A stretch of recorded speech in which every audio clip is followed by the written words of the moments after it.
Happy Thursday. Why do I feel like these weeks are starting to like fly by more than usual? Time needs to slow down. But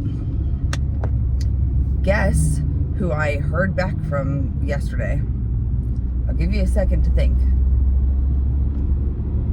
My doctor's office.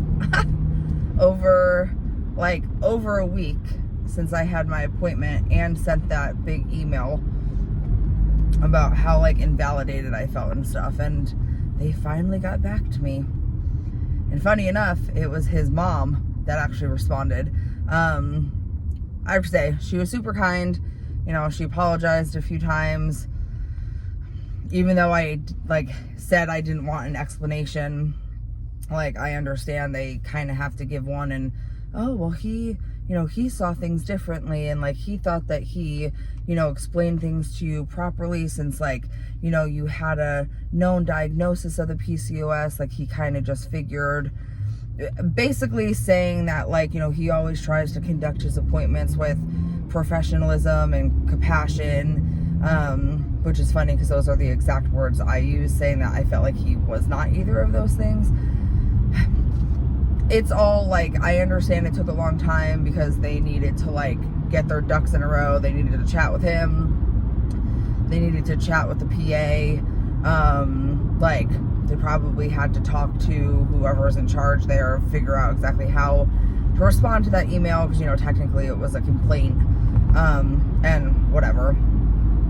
They said that our doctors here have had extensive training in PCOS, and that's what everybody fucking says. And that they would like to get me in today, because I already have a follow-up with the PA for the 22nd, which I think is Monday. And I really was gonna try to find like another OB before then, and that just completely transfer and like go to them and get a second opinion and all that stuff. But literally every single place I have called has been backed up is backed up until July. And I've called about 3 separate places so far.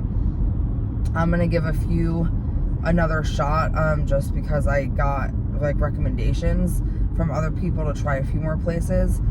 So they were like, we can get you right in tomorrow. She has some time available, like if you'd rather get in sooner.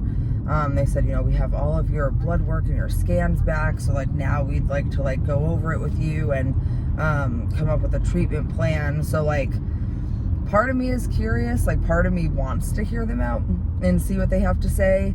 And like, I'm gonna respond back to that email and be like, I totally understand that PCOS has to do with hormone imbalance and has to do with, your weight and like X, Y, and Z and all this stuff. But I specifically told the student doctor before he came in the room that those are not the only things I want to focus on.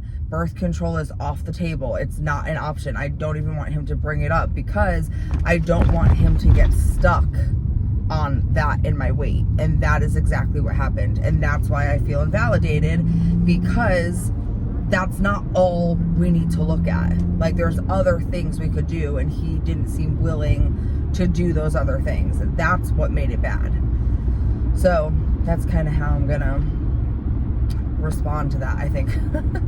So we'll see. Again, I'll keep you guys updated, but luckily I'm not bleeding anymore. I would say the last few days has been like, okay, I officially am like done bleeding, like completely done bleeding. So now I have to stay on this medication for an additional 10 days. I'm sure just to like really make sure it's not gonna just like ramp back up. So we'll see. Yesterday was my like first day of 10 days. So today will be my second day. And yeah, the video that I'm gonna post tonight for 75 Hard, little, I guess, sneak peek, if you will. I posted, so unfortunately the video that I posted for my day 175 Hard, I didn't do like an actual video like I did last night. I did it on TikTok, and I just did pictures because during the day it's harder for me to film because I'm obviously at my job.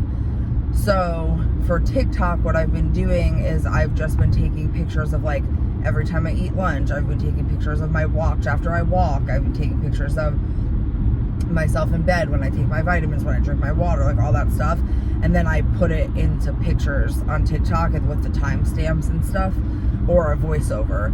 So the clip that I did on my first day of 75 Hard, I just took that and uploaded it to YouTube. But because it was under a minute, it automatically turned it into a short. So I don't think if you go on my page, it's gonna be with all of my videos, but it'll be under the shorts section of my channel, if that makes any sense. So from now on, when I get home from work every day, I'm gonna film how the beginning of my day went and then film the rest of my evening of 75 Hard. So that's how I figured out I'm gonna like format it. So a little sneak peek for the video you're gonna see tonight, which is gonna be my day 2 of 75 Hard, is that I think 100 ounces of water might be too much for my body right now. I don't know if it's flushing out my electrolytes, like if I'm not getting enough like electrolytes and it's too much water, but last night I got through 5 out of the 6 of my waters. So like 85 ounces, I think. And as soon as I drank like my last water bottle, I felt so sick. I instantly got a headache. My mouth got like hot and dry, which is weird because my mouth like still this morning feels really dry. I almost felt like I was drunk. Like it was weird. And so I was like, ooh, I don't like this. Like I got really spacey. I don't know. I just didn't feel right. And so I looked it up, and of course, obviously you can drink too much water, but I didn't think 100 ounces would be too much water. But then I did see things that said like if you're drinking too much water but you don't have enough electrolytes, like it can cause headaches, it can cause this. So I'm gonna do the experiment today because I looked it up and it said that like women really only need like 75 ounces of water a day, but because I'm bigger and like they tell you to like multiply it or something by like your weight or whatever, and I've done that before, and it said that I'm supposed to be drinking like 190 ounces. Like first of all, I can't imagine drinking that much in a day because I'm already peeing like a freaking racehorse. I got up at least 3 times in the middle of the night last night to pee, which also was like not fun. And yeah, so I'm gonna do the experiment today and just drink like, I guess if I drank 5 yesterday and it was still, we'll see. I'm gonna drink 5 today. If the same thing happens, then I'm gonna go to 4 and just kind of see where I'm comfortable. So I'm not counting that as a like loss of where I have to start back to day 1 with 75 Hard, because like that's the whole point of 75 Hard, is if you fail one thing you have to, you know, start from square one. I'm not going to do that because I want to do what's safe for my body, and I'm going to listen to my body. So I'm just going to do it as an experiment. I'm still getting my water in. Last night, you know, I did my walk. Like, you'll see all of that in tonight's video for day 2, but little sneak peek there for you guys because it was definitely weird. And like I looked it up and it was like dry mouth after drinking water like can indicate dehydration, and I was like, there's no way that I'm dehydrated, but maybe it is my electrolytes. The other thing too, I wonder is that if, I don't know why my sugar would have like spiked out of nowhere. I should have checked it last night and I should have checked it this morning, but I don't know why I didn't. I spaced. So maybe I'll check it a few times this evening when I go home and see if for some reason I'm having any weird like fluctuations in it.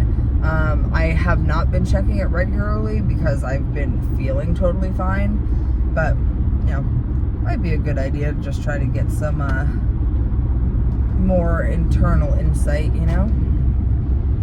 How is everybody doing with getting their Mounjaro?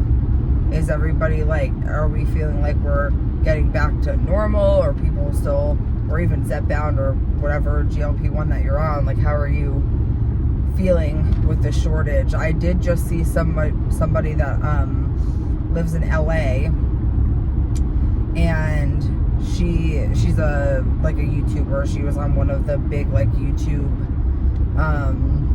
her name was Jasmine. I can't remember what she was on. BuzzFeed? What was she on? Oh, I can't remember for some reason. She was on something like that though. And she just posted something, a picture of herself saying like how frustrated she was.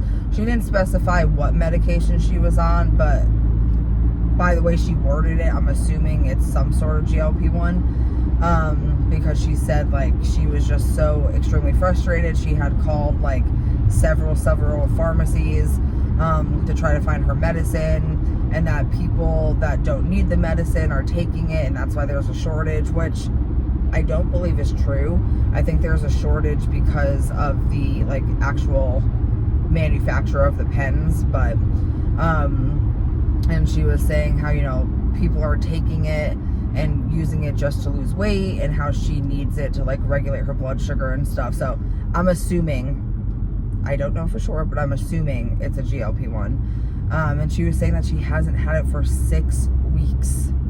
And I was like, oh, that like made my stomach hurt, because I can't imagine, like,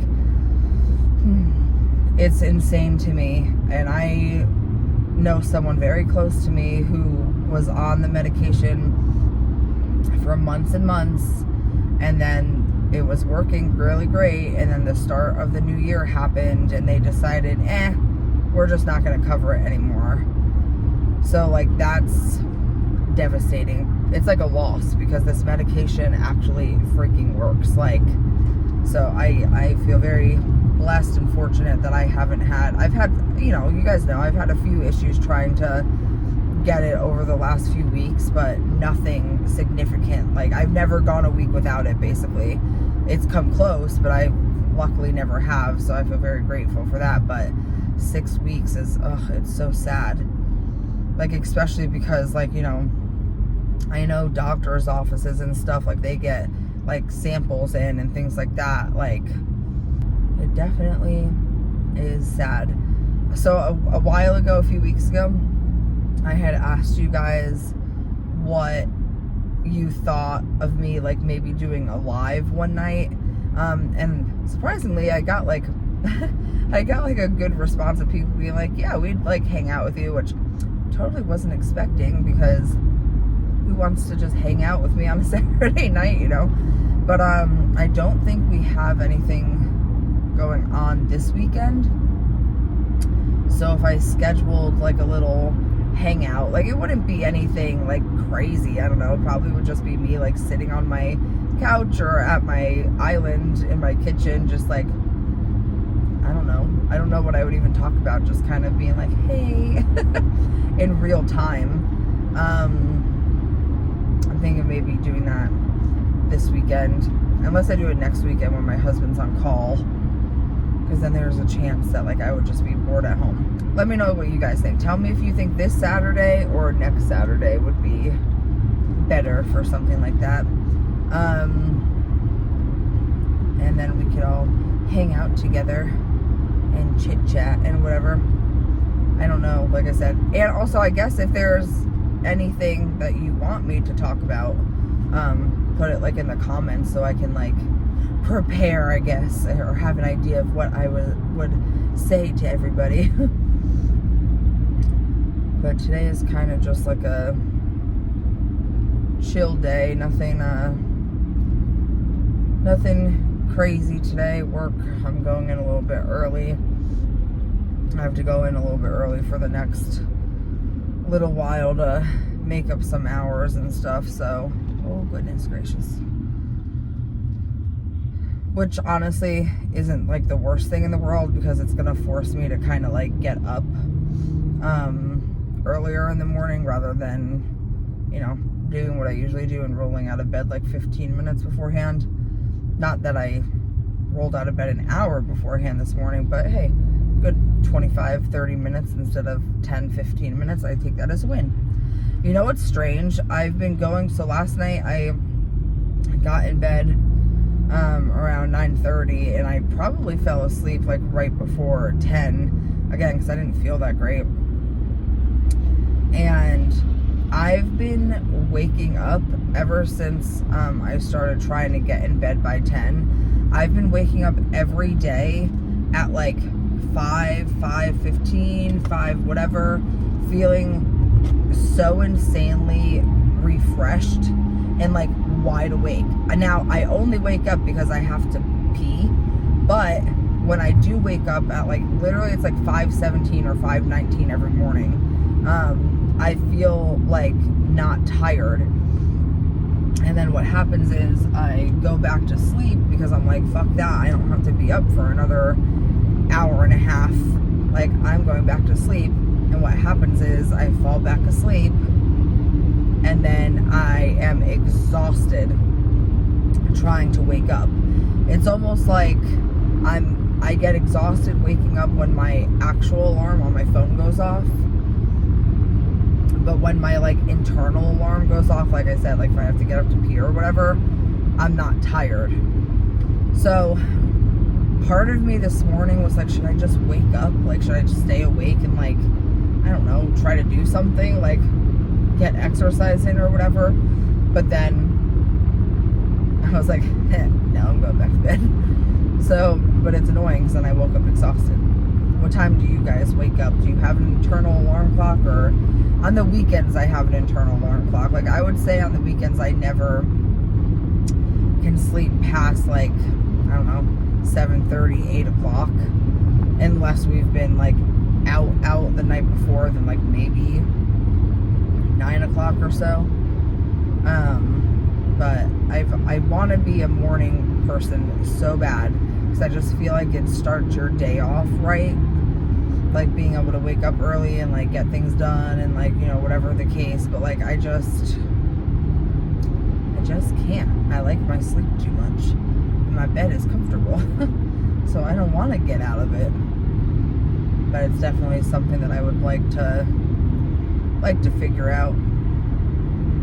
It's gonna be like 85 here today, so hopefully it's not like too hot. Usually we have a really nice breeze, so it doesn't actually feel like 85, but hopefully it's not too hot to walk at a decent time later, because, you know, I don't want to bring Hunter out to walk when it's dangerous for his little paws. So we will see. I don't think I really have much to chit chat about today, other than, like I said, finally got that email back, and